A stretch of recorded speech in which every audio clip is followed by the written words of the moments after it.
In the following video, you will learn how to use the Databases tab of your course LibGuide for Human Services 212 to find resources for your major writing assignment.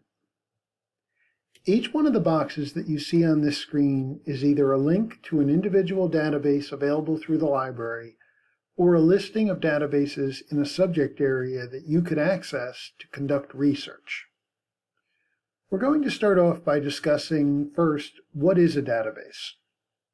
A database is simply a collection of information. You could think of a database as an online version of a library. They contain resources that were once published in things like a print journal, magazine, newspaper, a reference book, an ebook, etc. We're going to take a look at some of the boxes that are on this page so you can learn a little bit more about the databases that you will find here. Let's start with an overview, and then from there we'll look at some of the resources. The library's criminal justice, psychology, and human services databases cover a variety of different subject areas. Psychology and behavioral sciences collection would be a good one to try in this box.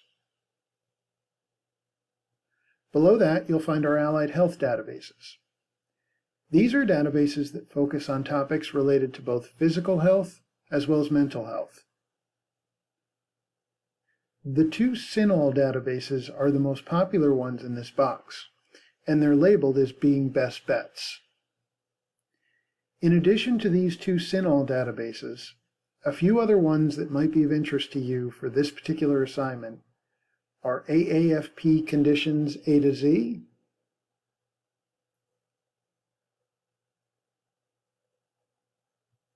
the Health and Medicine Database from Gale 1 file, and Health Source Nursing Academic Edition.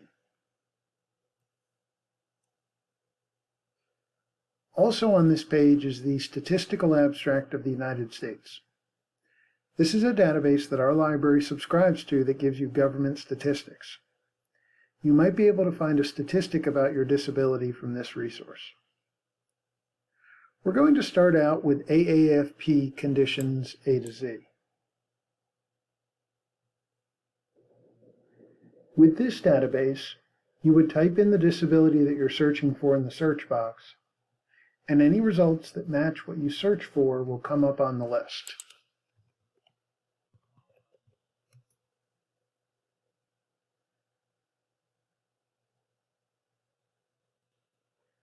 Click on the ones that are of interest to you and it will take you in so you can start looking at that source. Don't forget, if you're familiar with library resources, they do come with a citations feature that will show you how to cite the source properly, but they should still be double-checked for accuracy before using them on a final references list. Next, we're going to look at one of the CINAHL databases. And of these two, CINAHL Complete is the larger of the two databases, so we're going to go into that one. If you are at all familiar with library resources and happen to watch the video that's on the eBooks tab of your LibGuide, you may think that this search screen looks familiar. The company EBSCO makes a lot of the library's resources. So while the search screens may look similar from resource to resource, the information that's found in each one of these items is different. Another thing that you may remember from searching the library's resources, if you watch the video on the eBooks tab, is that a lot of the library's resources come with suggested searches.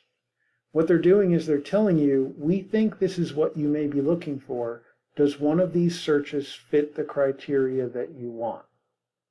If you see your suggested search on the list, you can go ahead and click on it, and it will conduct the search for you.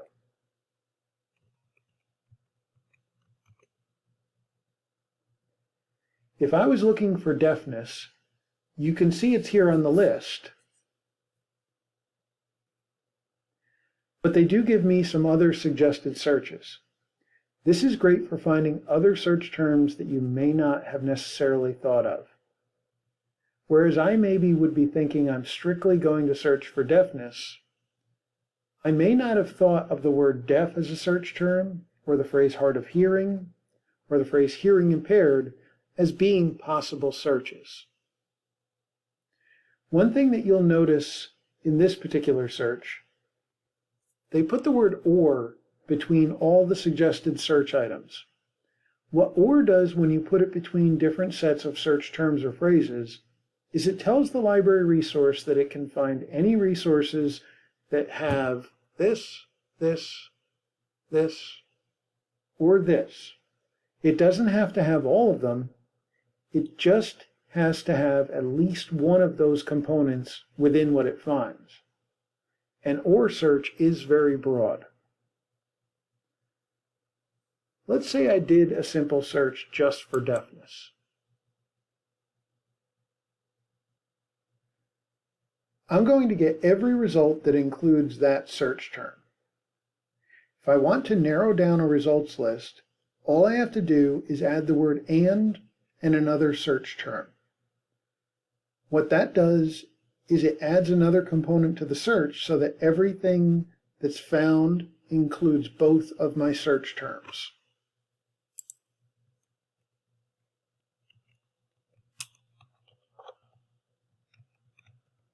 If I did something like deafness and employment, I will get a smaller results list than the nearly 3,200 results that were found here.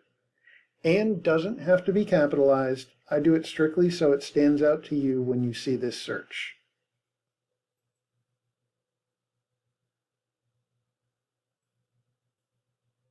Now you will notice that my results list has gone down quite a bit because I gave the database something else to look for. One other thing that you'll want to keep in mind is when you're searching our library's databases and you're finding articles, you may want to limit yourself to peer-reviewed publications. These are the highest level of journal article writing. These are articles that are reviewed by peers of the author to determine its validity and if it meets the publication criteria of the journal in which it appears.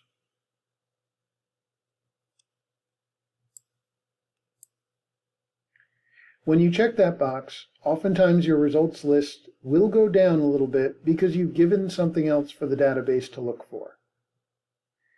You can also limit yourself by date of publication if you want more recent articles.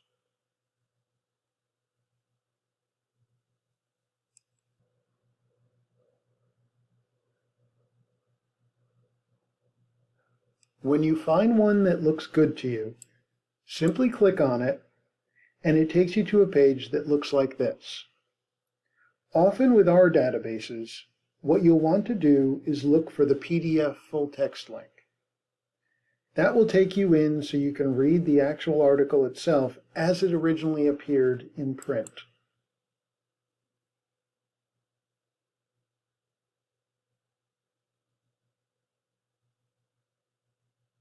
Here on the right-hand side, two things to keep in mind.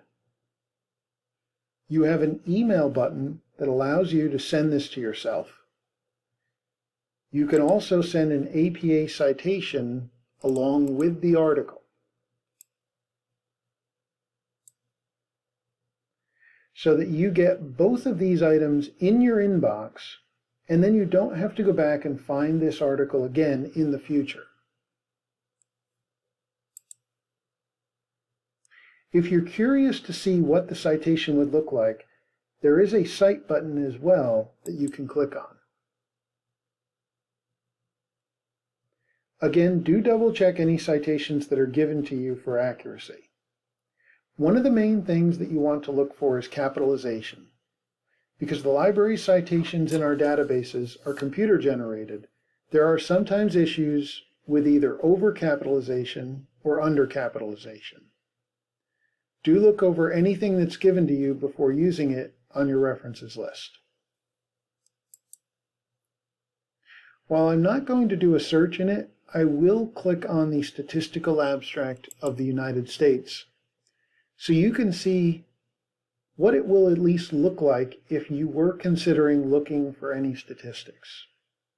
Bear in mind that with this library resource, anything that you do find will come with a citation, as well that you should double check for accuracy.